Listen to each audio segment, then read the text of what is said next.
During my break, I feel like I created one of my very best character designs. He's super personal to me, and his name is Hollow. He was made in the middle of my burnout, you know, the darkest chapter of my life. I feel like that's why we're artists, right? We want to infuse what we're going through inside our art. And I feel like that's one of my strengths, creating worlds and characters and designs from my real life experiences. In this video, I'm gonna walk you through the design process on how I created Hollow, incorporating my influences, inspirations, and emotions into an actual character design. Also, I'll paint a cool illustration to help celebrate his reveal and my return to YouTube. Everything I am drawing today is gonna be in my upcoming book. Super stoked for that. Yeah, let's do it.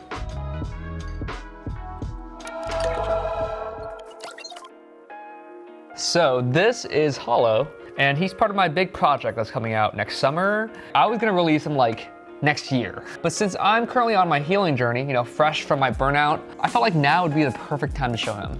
And here's the sketch that we will be drawing today. It looks a little kind of revealing, kind of like a Calvin Klein model pose. But hey, this is a classic case of trust the process. I have a vision in mind, and let's see if I can execute that vision. I'm gonna lasso him real quick so it's easier to paint. It came as a shock to me, but he is one of my favorite characters I've ever made. I'm sure you guys can relate this to your characters you've designed. They're an extension of you. One of the best feelings as a creator is when you feel like you've successfully channeled your real life into your art. If you look at the characters I've designed over the years, you know, they're like usually vibrant, female, energetic, lots of action. Hollow is the complete inversion of that, you know, like dark mode. Hey, you know what? Dark mode is in. Half of Hollow's face is kind of burned out. I'll reveal more of why that is in a bit.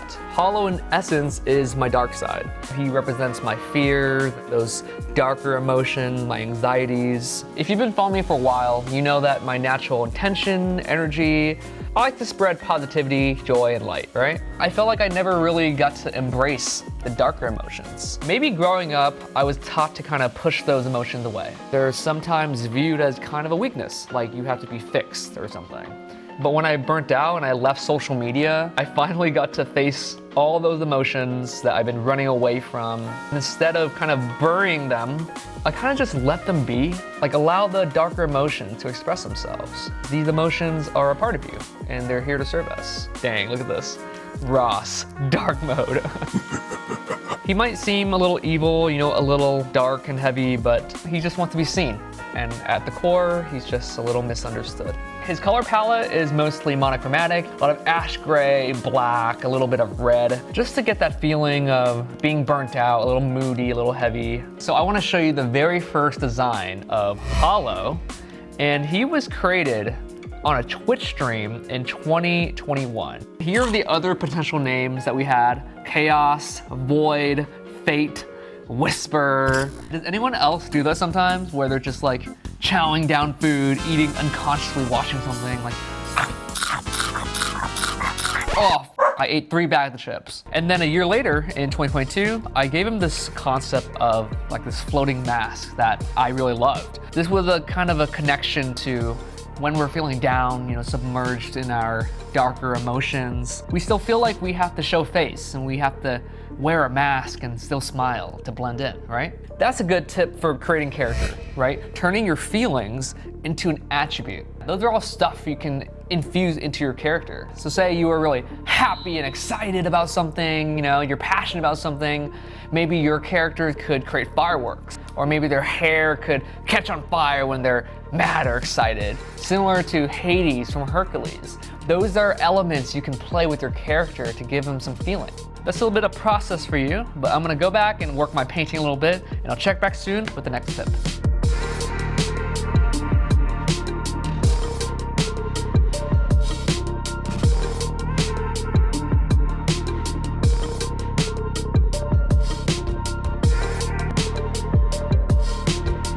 I feel like when you guys saw this, and this is more of the vision that's in my mind, let's go back to our design process here.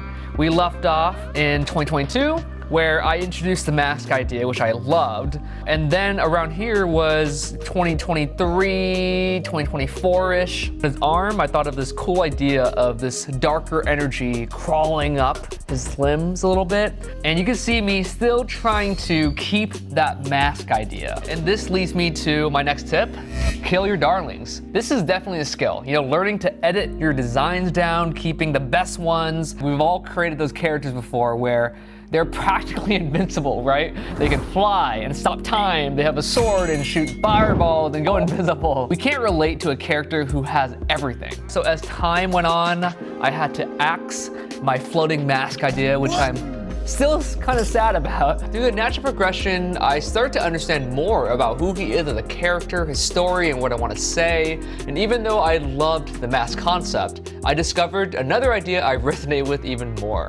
Let me tell you about this design on his face. When we're burnt out and we're stressed and we're consumed in our crap, you know, we do this a lot.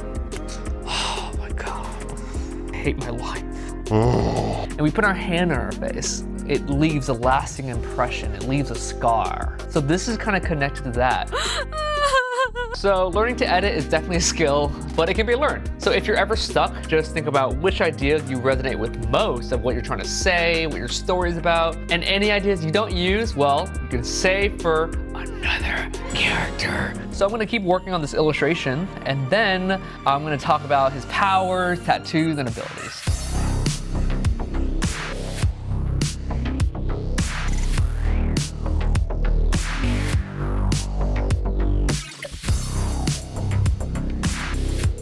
I drew some eyes and some textures and tattoos, and this will lead into our next tip of bridging the gap between you and your characters, and that is to turn a condition into a character feature. When I'm really stressed out and I've been drawing for a while, I'm overworked, I get carpal tunnel, right? My hand becomes very fragmented and kind of strained. And I wanted to put this condition into his design, which I loved. I made one of his arms feel like a ghost arm that can appear, you know, so when he attacks, this kind of more monstrous, chaotic arm comes out. One feature I love about his design, these kind of tattoos that swarm around his body. So the more he feels, the more they appear. They kind of appear all over the body and start creeping up to his face, you know? Maybe growing up, you broke your arm and you had to wear a cast. So maybe that can inspire your character to have this big, powerful gauntlet, but needs a lot of repair time, right? Or maybe you have kind of extreme ADHD and can't really focus. Like that could inspire your character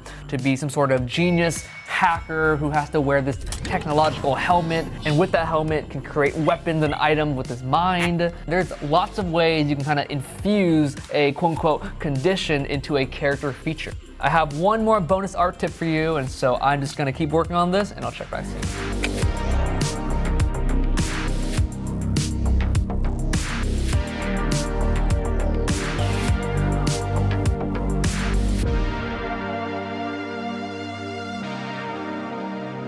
Yeah, so far our tips are: 1, you turn your feeling into an attribute, like my floating mask idea. 2, kill your darlings, because you don't want to cram all your best ideas into one character. Sometimes simplifying is the answer. 3, you turn a condition into a character feature, like turning my carpal tunnel into this fragmented ghost arm. And now for a bonus tip, you can create a motif or a style out of a texture. Yeah, let me tell you what I mean. So you might have seen this kind of dissolve texture on some of the powers, floating pixels, and maybe these sketchy lines, and that was intentional. My new project and world is slightly inspired by retro nostalgia, you know, a little bit of digital in the analog. I had a huge aha moment in my process where I was experimenting with this kind of dissolve texture, you know, it's pixelated, low bit grain. I infused it everywhere in this world, especially Hollow's tattoos. They feel more alive. And another way I did that is with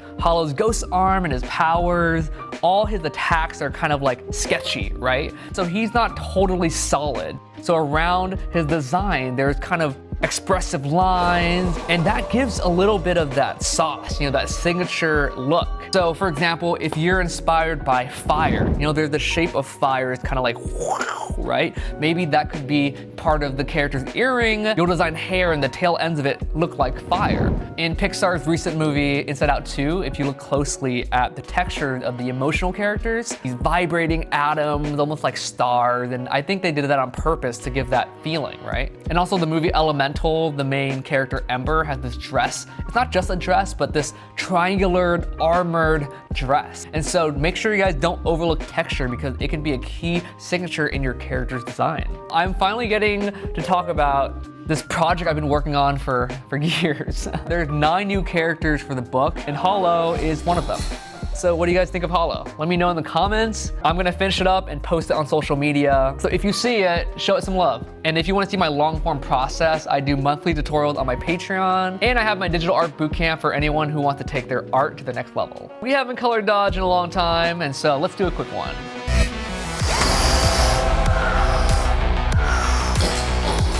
All right, Milo, it's been a long time, but I'm sure you still know what to do. Come on, bud.